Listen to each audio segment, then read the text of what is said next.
I am so proud to introduce my husband, the next Vice President of the United States, Paul Ryan.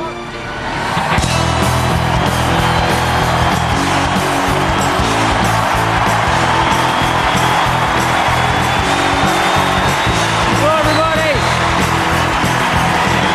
Hello, everybody.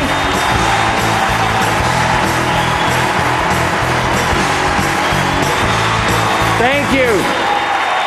Thank you. Woo. Thank you very much.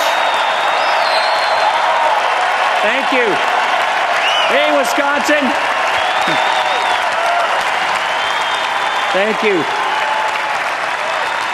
Thank you.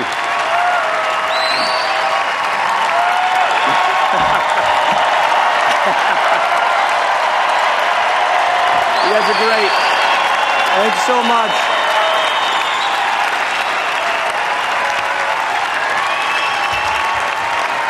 Thank you. Mr.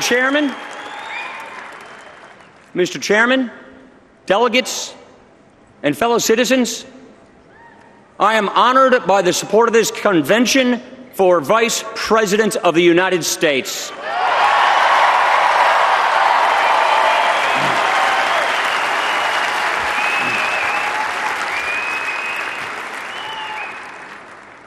I accept the duty to help lead our nation out of a jobs crisis and back to prosperity, and I know we can do this.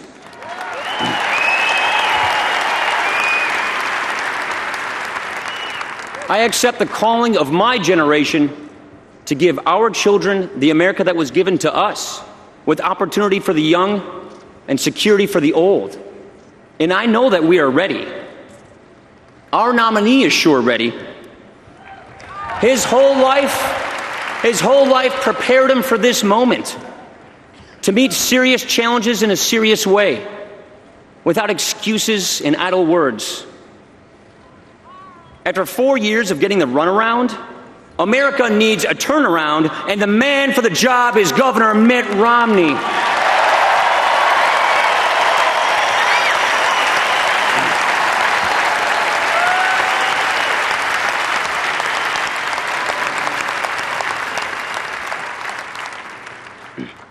I'm the newcomer to this campaign, so let me share a first impression. I have never seen opponents so silent about their record and so desperate to keep their power. They've run out of ideas. Their moment came and went. Fear and division is all they've got left. With all their attack ads, the president is just throwing away money. And he's pretty experienced at that.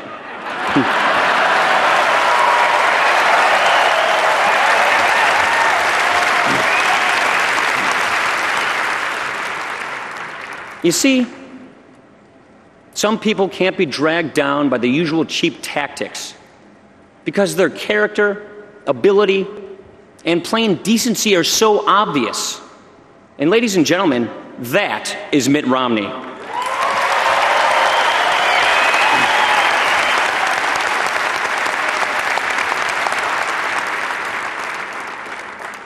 For my part, your nomination is an unexpected turn.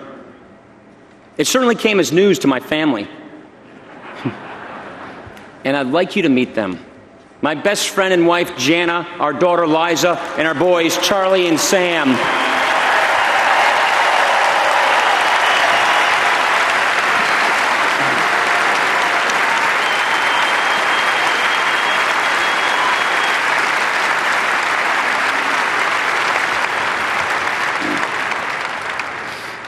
The kids are happy to see their grandma who lives in Florida. There she is, my mom, Betty.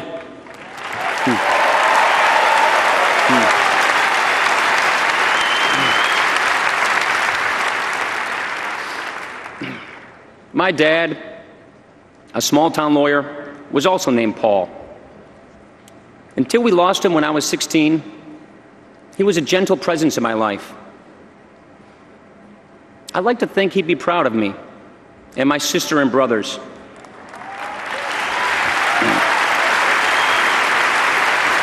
You know what?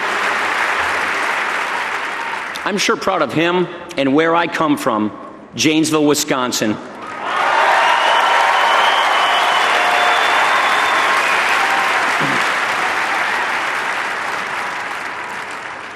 I live on the same block where I grew up. We belong to the same parish where I was baptized. Janesville is that kind of place. The people of Wisconsin have been good to me. I've tried to live up to their trust. And now, I ask those hardworking men and women and millions like them across America to join our cause and get this country working again.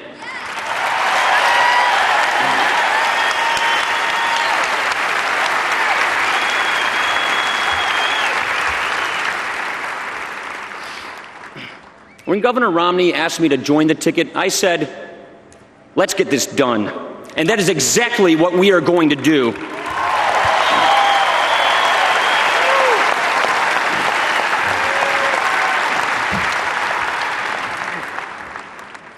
President Barack Obama came to office during an economic crisis, as he has reminded us a time or two. Those are very tough days. And any fair measure of his record has to take that into account. My home state voted for President Obama. When he talked about change, many people liked the sound of it, especially in Janesville, where we were about to lose a major factory. A lot of guys I went to high school with worked at that GM plant. Right there at that plant, candidate Obama said, I believe that if our government is there to support you, this plant will be here for another 100 years. That's what he said in 2008. Well, as it turned out, that plant didn't last another year. It is locked up and empty to this day. And that's how it is in so many towns, where the recovery that was promised is nowhere in sight. Right now, 23 million men and women are struggling to find work. 23 million people, unemployed or underemployed. Nearly 1 in 6 Americans is in poverty. Millions of young Americans have graduated from college during the Obama presidency, ready to use their gifts and get moving in life. Half of them can't find the work they studied for or any work at all. So here's the question. Without a change in leadership, why would the next 4 years be any different from the last 4 years?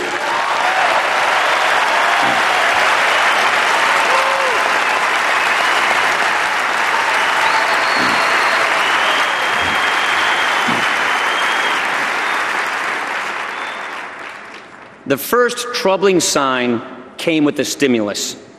It was President Obama's first and best shot at fixing the economy, at a time when he got everything he wanted under one-party rule.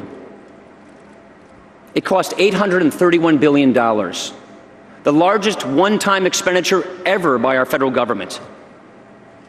It went to companies like Solyndra, with their gold-plated connections, subsidized jobs, and make-believe markets. The stimulus was a case of political patronage, corporate welfare, and cronyism at their worst.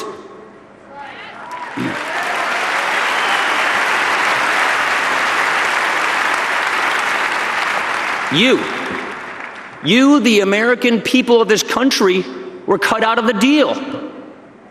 What did taxpayers get out of the Obama stimulus? More debt. That money wasn't just spent and wasted. It was borrowed, spent, and wasted.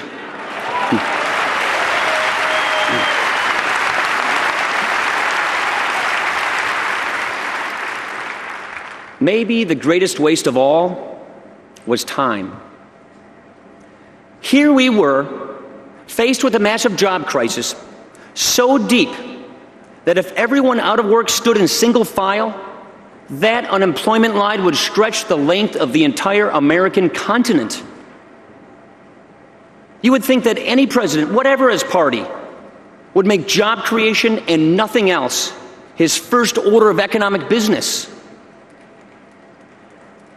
But this president didn't do that. Instead, we got a long, divisive, all-or-nothing attempt to put the federal government in charge of health care.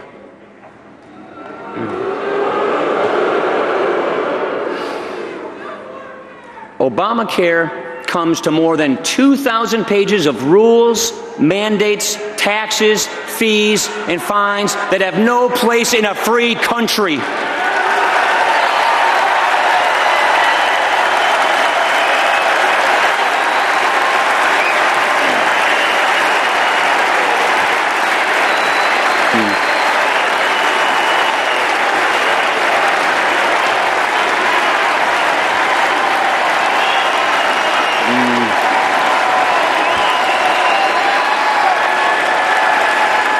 That's right. That's right.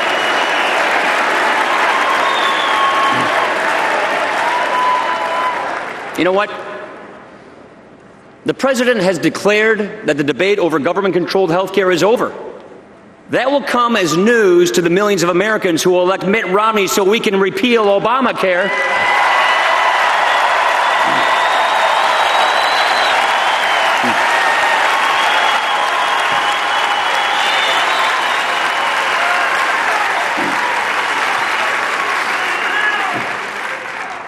And the biggest, coldest power play of all in Obamacare came at the expense of the elderly.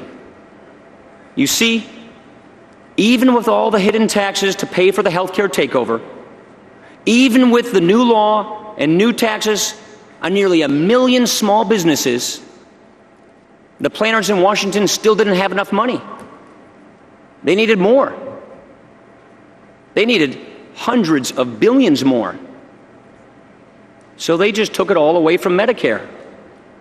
$716 billion funneled out of Medicare by President Obama.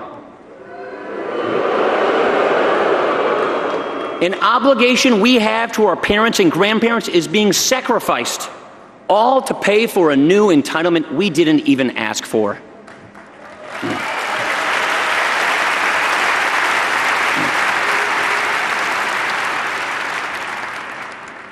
The greatest threat to Medicare is Obamacare, and we're going to stop it.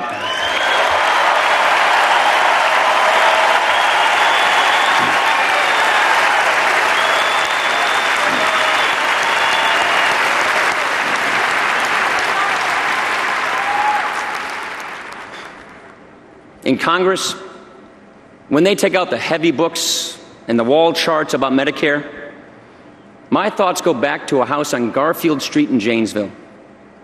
My wonderful grandma, Janet, had Alzheimer's, and she moved in with Mom and me.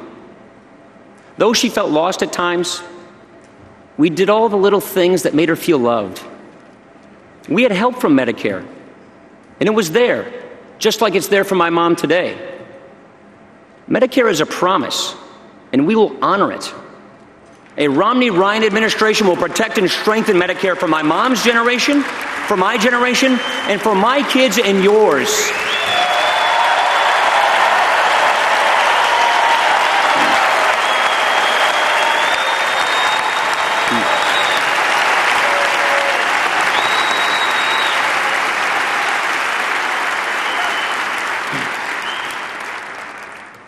So our opponents can consider themselves on notice. In this election, on this issue, the usual posturing on the left isn't going to work. Mitt Romney and I know the difference between protecting a program and raiding it. Ladies and gentlemen, our nation needs this debate. We want this debate. We will win this debate.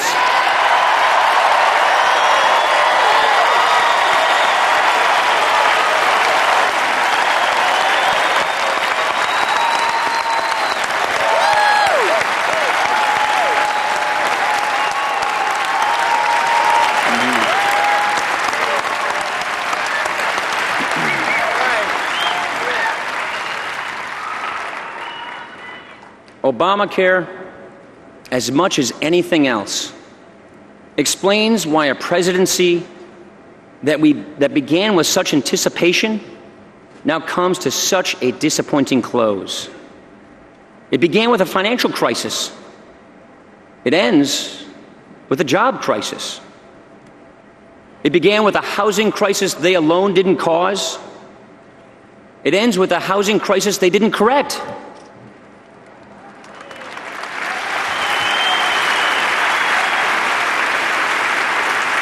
It began with a perfect AAA credit rating for the United States.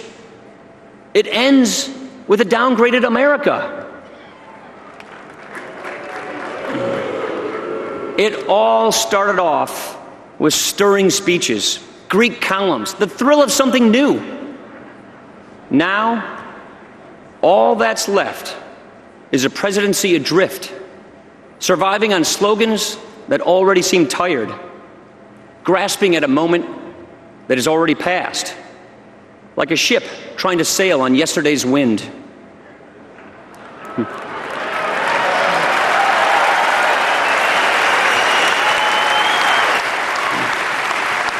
You know,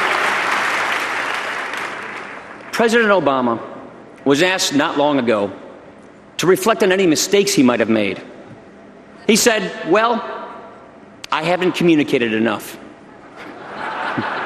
He said his job is to, quote, "tell a story to the American people." As if that's the whole problem here? He needs to talk more, and we need to be better listeners? Ladies and gentlemen, these past 4 years, we have suffered no shortage of words in the White House. What is missing is leadership in the White House.